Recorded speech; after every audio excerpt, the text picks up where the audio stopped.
All right, Mateo, I need you to take Savannah's spot this week. She's not here. So I need you to explain how to build cabinets and cabinet faces. Are you ready to do this?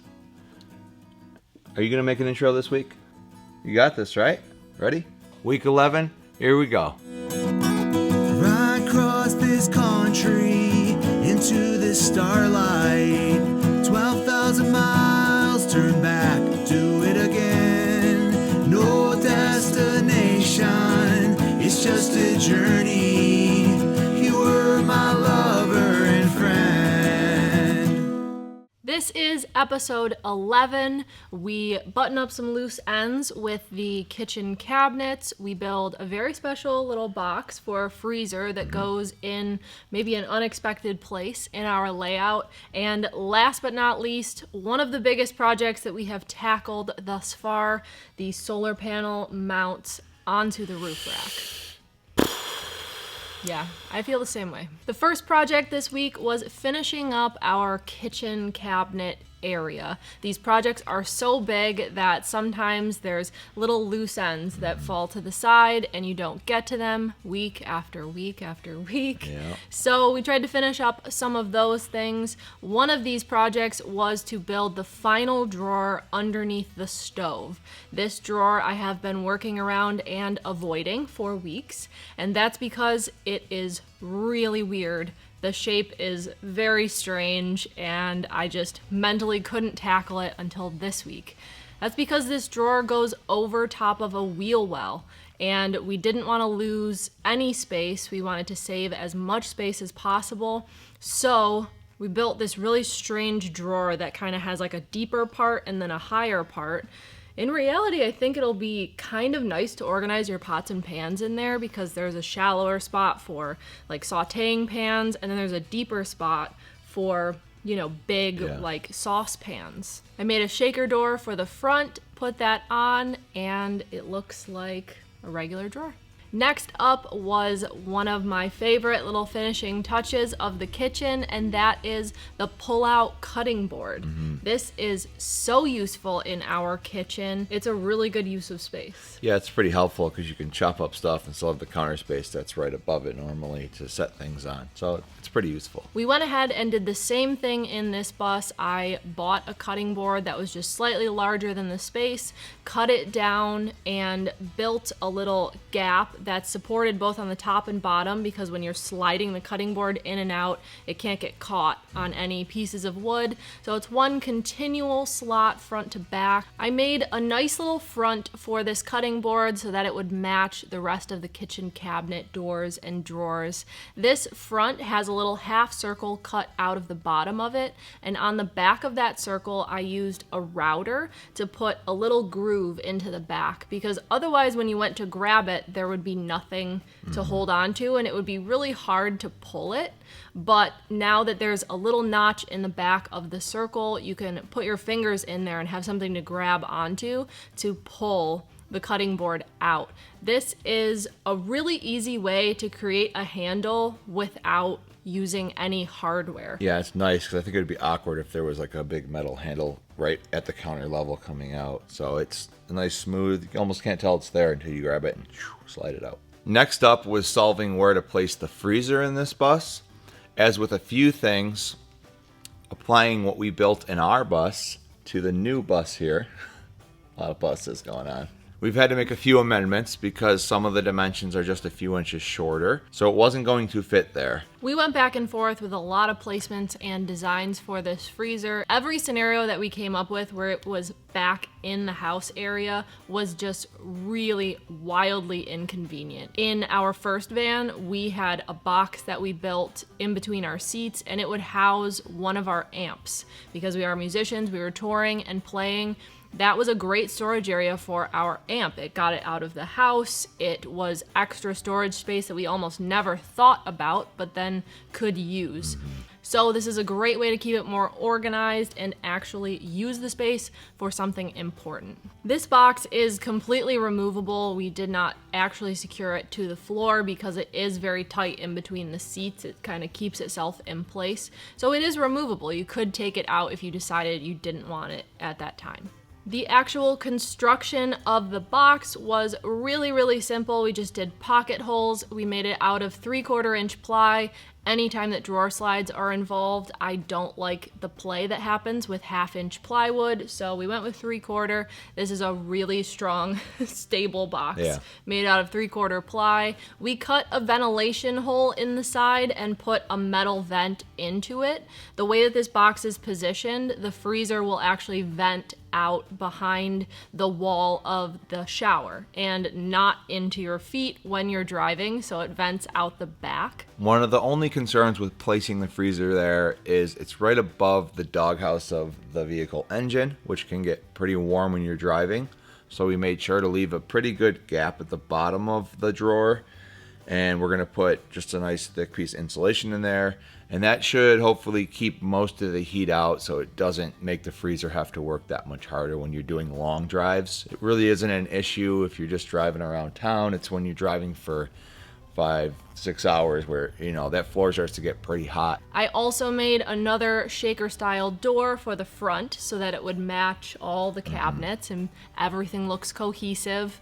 We put it into place. It fit just perfectly in between those seats and slid it in and out of place. Everything worked. It was ventilating. So we were good to go and that project was finished. The main event project of this week that we suffered through so much of because of the heat this week. It was brutally hot, brutally humid, even worse on the roof in the top of that tent. I mean, it was over 90, and at the top of the tent, I would bet it was like 120. At least. And very humid. Like, it was rough. In our earlier videos, we talked about the crossbars that we put up onto the roof. These are the support beams that go side to side on the bus, and they are bolted into the frame of the bus. If you watched that earlier video, you saw the whole saga with the giant U-shaped washers we had to make so that the roof wasn't bowing with the tension of the bolts. There was problem after problem to solve with this roof rack. The crossbars of this roof rack are unistrut, and we did this because we knew we were going to use more unistrut to put the panels on. So the side-to-side pieces have unistrut on the top, and if you don't know what unistrut is, it's just these long bars that have all these different components you can buy to mount things to them. There's hundreds and hundreds of different components for unistrut, and they're really nice for making a modular setup. You can take these down, you can remove them. So we like to use those so that whoever buys this bus in the future will be able to move things around if they decide to. So we're using unistrut for both the side-to-side pieces and the bumper-to-bumper pieces because they all go together really well. Those side-to-side roof supports were installed. We had them up there and they've just been sitting there ever since while we were deciding how we were going to proceed with the solar setup. The first thing that I had to finish this week was sealing the roof. In those earlier videos, we also talked about how we did the Henry's Tropicool really early on, tried to get it out of the way, and then remembered nothing sticks to silicone except more silicone. And we had lap sealant to put on there, we had vent fans to put in, all kinds of stuff. So I got my scraper tool out and I scraped so much Tropicool off the roof. I had to scrape around all the areas where we were going to install a roof rack, foot, a vent fan, any intake for the solar wires. All this stuff had to get scraped off. So before we put the solar panels on, I had to go up there and reapply the Tropicool. I did some caulking around the edge of the gutter. I also did some caulking around the door of the bus, just trying to button up all those loose ends and get the roof completely sealed, completely patched, no leaks, no gaps, ready to go, because once our solar panels go on, it's so hard to access that roof. Hold off sealing your roof stuff until the last moment, maybe just before you put the panels on. So like Savannah said, the unistrut has all sorts of components that you can get that are made to lock into the channel, which is really cool. And that brought us to the next step, which was actually securing the panels to something that secures to the strut. Unistrut makes these specific L brackets, and we had a few of those, so we tried them out and they worked great. Perfect, this is what we'll use. But we only had a few of them, so we went to go order 12 or 13 more, whatever we needed, and it was going to be $75 to get the rest of the brackets that we needed, and that's a no from me. So we decided that we were just going to make them. We ended up having to machine just about every component for this project. We cut pieces of steel angle down to uniform sizes, then drilled holes in both sides with the center point able to lock into the unistrut nut and the other one being high enough to go into a hole that would be drilled into the side of the solar panels. These panels are monsters. They are huge, way awesome. Bigger than what we used on our bus, but they're amazing. Each panel is 350 watts, so these are huge. They're the entire width of the bus, and we have 3 of them up on that roof. So it's just a flat wall of solar cells. With solar, like I always say, it's just what is your palette to work on. Try to maximize the space and not leave too much blank space. So sometimes you get lucky and you can do a bunch of big panels. Sometimes you have to do a configuration of small panels. This worked out. We like these 350 watt ones, and so we'll leave the link in the description down below. So now it was time to secure the brackets to the panels. These panels have double-walled aluminum all around the edges of them, and we realized that if we just stuck a bolt through both of those pieces of aluminum, when we tightened down the nut, it was going to crush the wall of aluminum, and you definitely don't want that to happen. You don't want to mess with these cells at all. Our solution to this was to take a little bit of metal pipe that was the same size as our bolt and cut little pieces of the pipe. So you drill your hole out for the size of the bolt, and then you go back with a slightly larger drill and only drill the first wall, so you can push the metal pipe in, but then it catches on the back wall, so it can't push through. So now this pipe was supporting the aluminum walls, and when we put the bolt through and tighten down the nuts, it would stay because that pipe is supporting it. Now that we had these long pieces of unistrut, we set them on the table in our workshop, and we took these little brackets that we had made and mocked the whole thing up to make sure everything lined up, and that when we got up on the roof and everything was more difficult, we wouldn't run into as many problems. So we took each solar panel and put it onto the unistrut, onto the brackets, and drilled the holes right through the brackets so that they would all line up perfectly. This mock-up was really important because once you get on that roof, everything is so difficult. You're up in the air, things are falling off your ladder. So to mock it up in a spot that's more comfortable and easy to work was just essential. Each little bracket also got a coat of black paint so that they would not only match the panels and blend in, but so that they wouldn't rust. The next step was getting the bumper-to-bumper unistrut rails up there so we could place our solar panels on them. First thing we had to do was get a few more pieces of unistrut, cut off I think a couple extra feet to weld to each one because they come in 10 feet runs and we needed like 12 something feet. So we did that, placed them up there. Once the unistrut rails were up on the roof, it was time to lock them down. I'd gone to the store and bought the unistrut nuts that fit inside of the unistrut. When I went to lock them down though, the one I got was too large of a nut. I could not get the wrench within the other unistrut to even turn it. I tried to see if I had any adapters for smaller sockets and it just wouldn't fit. So my options then were to go back to the store and get the size down that takes a smaller bolt for the unistrut nuts, or make our own.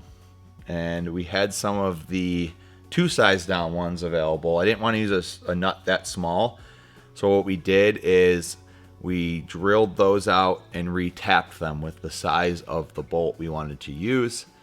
It was a bit tedious, it took some time, but driving to the store, ordering and waiting would have been just as long or longer and cost more money.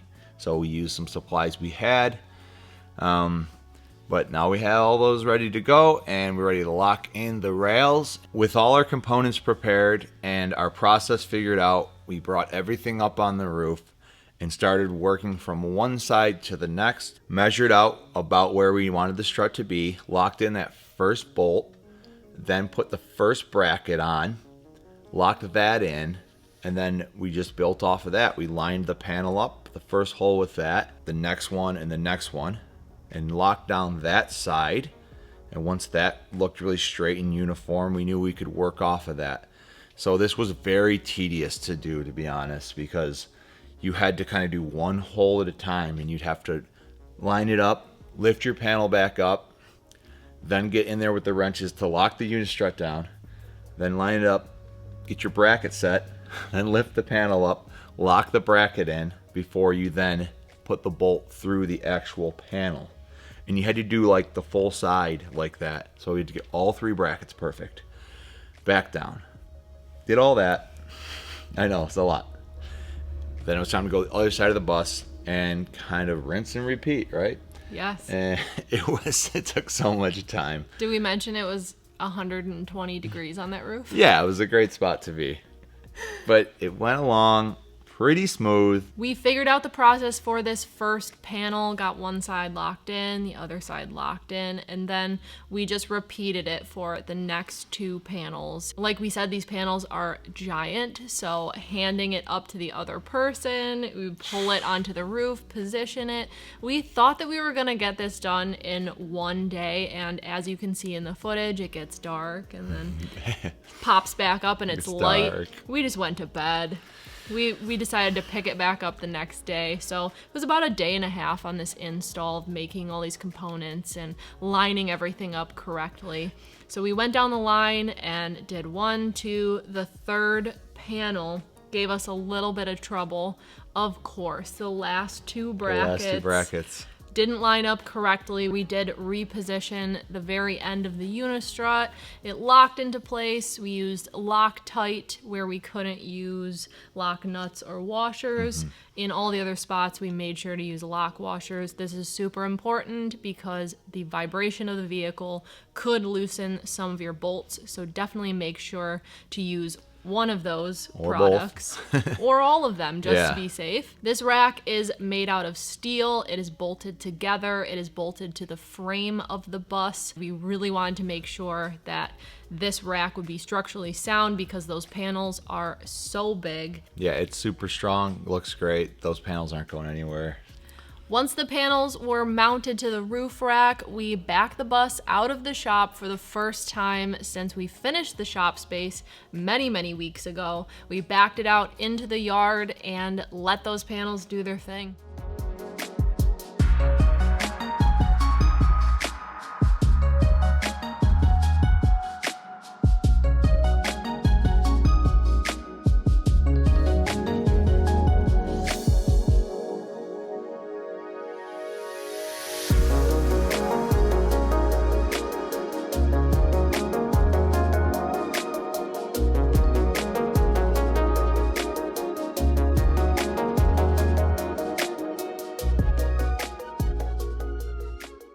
We finished more of the interior. The freezer has a home and a box and drawer slides, and the solar panels are mounted. That is a huge, huge step, and we're working on getting the electrical all set up, but getting those panels on the roof is the first step. This week was certainly challenging with the heat being up on the roof, the meticulous nature of the roof rack for the solar, but the panels are up there. They look really good. It's super strong.